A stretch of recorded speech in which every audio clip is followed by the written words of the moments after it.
सुना दादा। उन्होंने संपूर्ण जीवन देश के लिए अर्पित करते। एवढे बोलून मी माझे भाषण संपवते। जय हिंद। लोकमान्य टिळकांबद्दल मी 2 शब्द सांगणार आहे, तुम्ही शांत स्थितीने ऐकून घ्यावे ही माझी नम्र विनंती।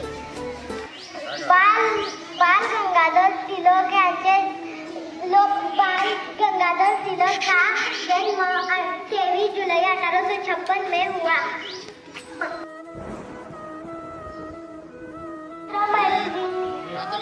मैत्रिणींनो, आज एक लोकमान्य टिळकांची पवानी निमित्ताने लोकांना घराबाहेर काढले, नासधूस केली, स्त्रियांवर अत्याचार केला अशा या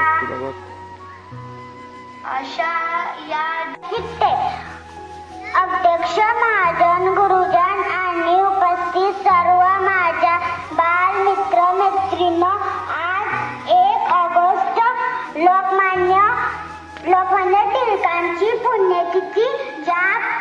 ज्याप्रमाणे चिखलात कमळ उगवते त्याप्रमाणे लोकमान्य टिळकांची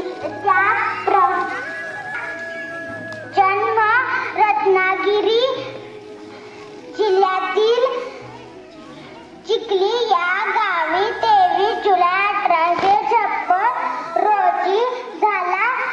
टिळक हे बालपणापासून हुशार आणि स्वाभिमानी होते। एवढे बोलून मी माझे भाषण संपवते। जय हिंद, जय महाराष्ट्र। सर्व माझ्या बालमित्र मैत्रिणींनो, आज 1 ऑगस्ट लोकमान्य टिळकांची पुण्यतिथी। ज्याप्रमाणे चिखलात कमळ उगवते त्याप्रमाणे लोकमान्य बाळ गंगाधर टिळकांचा जन्म 23 जुलै रोजी झाला। टिळक हे बालपणापासूनच हुशार आणि स्वाभिमान होते। एकदा शाळेत असताना वर्गात म्हणाले, मी साड्या करणार नाही। मी गुरुजींनी शिक्षा म्हणून ती टरफले उचलायला सांगितले।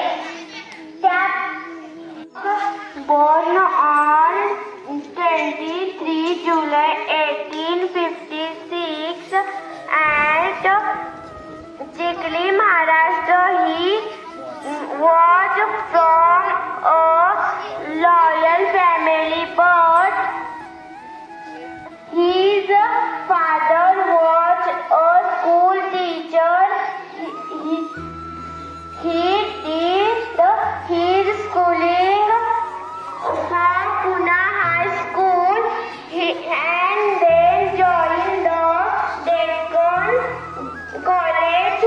He completed a degree in law 1879. He started the Home Rule. अतिशय महत्त्वपूर्ण अशा घटना घेऊन आलेली असते। त्यामध्ये आतापर्यंत आपल्या शाळेतील बऱ्याचशा विद्यार्थ्यांनी आपल्या समोर लोकमान्य बाळ गंगाधर टिळकांच्या बद्दल त्यांच्या बालबुद्धीला जितकी माहिती मिळेल, त्यांच्या कुटुंबातून किंवा वर्ग शिक्षकाकडून ज्या गोष्टी सांगितल्या त्या सांगण्याचा त्यांनी अतिशय धाडसाने उत्तम असा प्रयत्न केला। त्याबद्दल ज्यांनी भाषण केलंय त्या सर्व विद्यार्थ्यांचं मी अगदी मनापासून अभिनंदन करतो। अभिनंदन।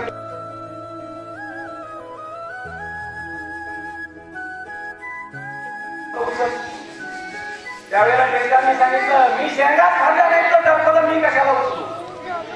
हा बाणेने असताना तो शालेय जीवनाचा त्यांचा बाणेने असताना त्याने आयुष्यभर जपला।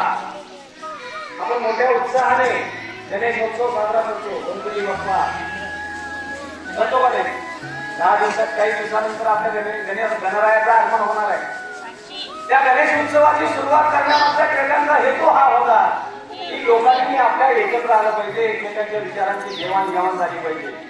ज्यावेळेला आपल्यावर 150 वर्ष इंग्रज राज्य करत होते, त्यावेळेला इंग्रजांना आपल्या देशातून हाकलून लावायचं आणि आपल्या मातृभूमीला दासश्रमीकडे मुक्त करायचं, हा टिळकांचा लहानपणापासूनचा विचार त्याने आपल्या सोबत्यांना, आपल्या मित्रांना, ही भारतभूमी आमची आहे, ही आमची माता आहे, हे आम्ही इंग्रजांच्या सानिध्यामध्ये, इंग्रजांच्या तावडीत जास्त दिवस राहू देणार नाही. म्हणून काय म्हणायचे, स्वराज्य हा माझा जन्मसिद्ध हक्क आहे आणि तो मी मिळवणारच. नुसतं मिळवणार नाही, मिळवणारच. एखाद्या शब्दाला जोडून ज्या वेळेला च येतो त्यावेळेला त्या शब्दाचं महत्व आणखीन वाढत असतं.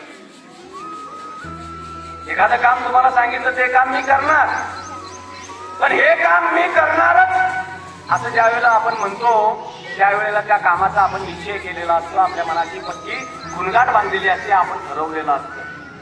मग टिळकांनी त्यांच्या तारुण्यामध्ये या इंग्रजांना आपल्या देशातून घालवण्याचं स्वप्न पाहिलं आणि ते त्यांनी खरं करून दाखवलं.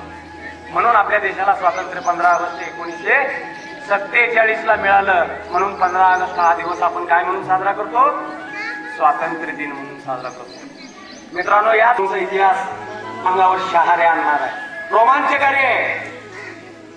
तुमच्यासारखं शाळेला गेलेला असताना त्यांच्या गुरुजींनी त्यांना वर्गात बसू दिलेलं नव्हतं, कारण एक मागासवर्गीय समाजातील मुलगा म्हणून अण्णाभाऊंची हेटाळणी केली जात होती.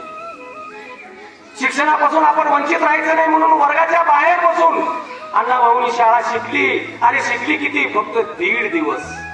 किती, 1.5 दिवसाची शाळा शिकलेला हा माणूस इतकी मोठी साहित्य संपदा निर्माण करतो, इतके ग्रंथ लिहितो, इतके पोवाडे लिहितो, इतक्या लावण्या लिहितो, इतक्या छकडे लिहितो, इतके चित्रपटाच्या कथा लिहितो. त्यांचं साहित्य आज जगभरात गाजतंय.